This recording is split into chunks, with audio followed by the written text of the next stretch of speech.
தேவனின் இறக்கைகளின் கீழ். Price Lord. அவர் தம் சிறகுகளால் உம்மை அரவணைப்பார். அவர் தம் இறக்கைகளின் கீழ் நீர் புகலிடம் காண்பீர்.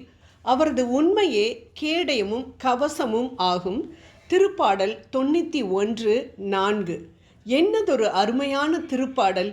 சிறகுகள் மற்றும் அரவணைப்பு என்றவுடன் நம் கண்களுக்கு முன் வருவது தாய் கோழிதான். மேலே பருந்து சுற்றி கொண்டிருக்கிறதை கண்டவுடன் அது ஒரு விதமான சத்தம் போட்டு தன் குஞ்சுகளை தன்னிடம் வருமாறு அழைக்கும். சத்தம் கேட்டவுடன் தாயின் அருகே எல்லா குஞ்சுகளும் ஓடி வந்துவிடும். உடனே தாய்க்கோழி அவை எல்லாவற்றையும் தன் சிறகுகளுக்குள் வைத்து மறைத்து எதிரியின் கண்களில் அவை படாதபடி அவற்றை மறைத்து கொள்ளும். சத்தத்திற்கு செவி கொடுக்காமல் வெளியே சுற்றி கொண்டிருக்கும் கோழி குஞ்சு சிறிது நேரத்தில் பருந்தின் வலிமை வாய்ந்த பிடிக்குள் சிக்கி உயிரை விடும். இதே போல்தான் தீ பிடித்து கருகிய வீட்டை சுத்தம் படுத்திய பொழுது ஒருவர் கருகி போய் செத்து கிடந்த ஒரு தாய்க்கோழியை எடுத்து வீச போன பொழுது அதிலிருந்து 6 கோழி குஞ்சுகள் உயிரோடு வெளியில் வந்து ஓடியதாம். ஆம் அன்பானவர்களே, நாமும் கூட அநேக நேரங்களில் இந்த கோழி குஞ்சுகளைப் போல்தான் காணப்படுகின்றோம். இவ்வுலகில் சந்தோஷமாய் போய்கொண்டிருக்கக்கூடிய நம் வாழ்வில் திடீரென்று இந்த பருந்து போல் ஆபத்துகள் நம்மை அழிக்க நம்மேல் வட்டமடித்து கொண்டிருக்கும் பொழுது நம் நாவிலிருந்து வரக்கூடிய வார்த்தைகள், அப்பா ஏன்பா எனக்கு இந்த சோதனை, கடன்காரர்கள் நெருக்குகின்றார்களே, எப்படித்தான் கடனை கட்டப்போகின்றேன், இந்த வியாதி எப்பொழுது என்னை விட்டு நீங்கும், இதற்கு மேல் எப்படிப்பா நான் பொறுமையாக போக முடியும், இந்த சண்டைக்கு ஒரு முடிவே வராதா என்று ஆண்டவரை நோக்கி மன்றாடுகின்றோம், புலம்புகின்றோம். எவ்வாறு இந்த கோழி குஞ்சுகள் தாய்க்கோழியின் சத்தத்தை கேட்டு ஆபத்து காலத்தில் தாய்க்கோழியின் சிறகுகளுக்குள் ஓடி ஒளிந்து தங்களை காப்பாற்றி கொண்டதோ, அதே போல வா, என் இறகுகளால் உன்னை அரவணைக்க காத்து கொண்டிருக்கின்றேன், வந்து எனது இறக்கைகளுக்குள் புகலிடம் கண்டுகொள் என்று சொல்லும் நம் தேவனிடம் நம் துன்பங்கள் அனைத்தையும் கொடுத்து அவரிடம் சரணாகதி அடைந்து விடுவோம்.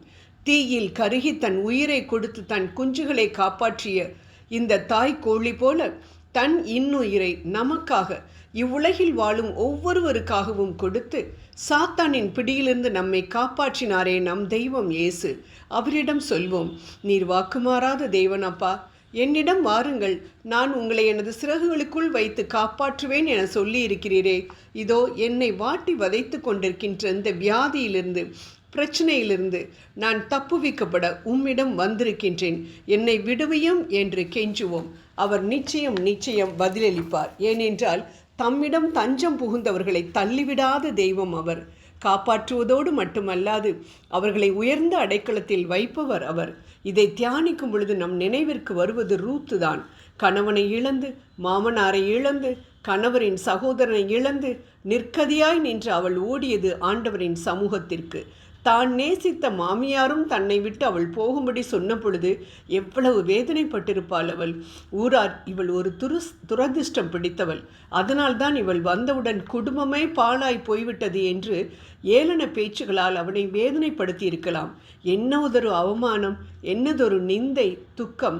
அனாதையைப் போல நின்ற அவள் ஆண்டவரின் சிறகுகளுக்குள் அடைக்கலம் புகுந்த பொழுது போவாஸ் அவளை பார்த்து சொன்ன வார்த்தை, இஸ்ரவேலின் கடவுளான ஆண்டவருடைய இறக்கைகளின் கீழ் அரவணைப்பை தேடி நீ வந்திருக்கிறாய், அவர் உனக்கு முழு நிறைவான பலனை அருள்வார்.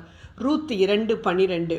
ஆம், சிதறி கிடக்கும் கதிரை பொறுக்கி தன் வாழ்வை கழித்துவிடலாம் என்று போவாசின் வயலுக்கு சென்ற அவளை அந்த வயலின் எஜமானியாக மாற்றியதுதான் நம் தேவனின் காருண்யம். ஆம் அன்பானவர்களே, நீங்களும் கூட இதை கேட்டுக்கொண்டிருக்கும் பொழுதே உங்கள் துக்கங்களை நினைத்து அழுது கொண்டிருக்கலாம். எனக்கென்று யார் இருக்கிறார்கள்? உறவுகள் இருந்தும் அனாதை போல நின்று கொண்டிருக்கின்றேனே, வெட்கத்தினால் தலை குனிந்து நிற்கின்றேனே, எனக்கு பிரியமானதை இழந்து, சந்தோஷத்தை இழந்து இதோ நிற்கதியாய் நிற்கின்ற என்னை ஆண்டவர் கண்ணோக்கி பார்க்க மாட்டாரா? எனக்கு எதிர்காலம் என்று ஒன்று உண்டா? உன்னத பாட்டில் சொல்லப்பட்டிருக்கின்ற சூலமித்தியாலை போல வெயில் பட்டு கருகிப்போய் நிற்கிறேனே என்று அழுது கொண்டிருக்கின்றீர்களா? கவலைப்படாதீர்கள். அவரை தேடி வந்த எவரையும் கைவிடாத தேவன் நீங்கள் துக்கத்தை கண்ட வருஷங்களுக்கு ஈடாக உங்களை மகிழ்ச்சியாக்குவேன் என்று சொல்லும் தேவன் நிச்சயம் உங்களை காப்பாற்றுவார். ஜெபம் செய்வோம். பரலோக தேவனே, உமது செட்டைகளுக்குள் அடைக்கலம் தேடி வந்திருக்கும் எங்களை கண்ணோக்கி பார்ப்பீராக. மகிழ்ச்சியில் பங்கு பெற எங்கள் மேல் இரக்கமாயிருப்பீராக. ஆமேன்.